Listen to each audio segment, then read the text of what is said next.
சுற்றிலும் இருக்கிறவர்களோ அல்லது ஒரு கூட்ட ஜனமோ என்ன செய்ய நினைக்கிறது?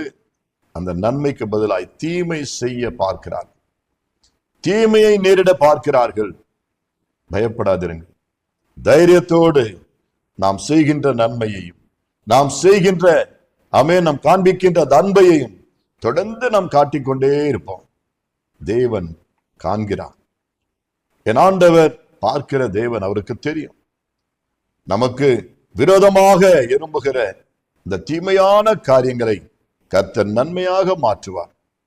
யோசேப்புக்கு எப்படி ஆண்டவர் தீமையானவைகளை நன்மையாய் மாற்றினாரோ, நம்முடைய வாழ்க்கையில கூட அந்த தீமையான செயல்களை தேவன் நன்மையாய் மாற்றி நமக்கு விரோதமாய் பேசப்படுகிற வார்த்தைகளும் செயல்களையும் கர்த்தர் ஆசீர்வாதமாய் மாற்றுவார்.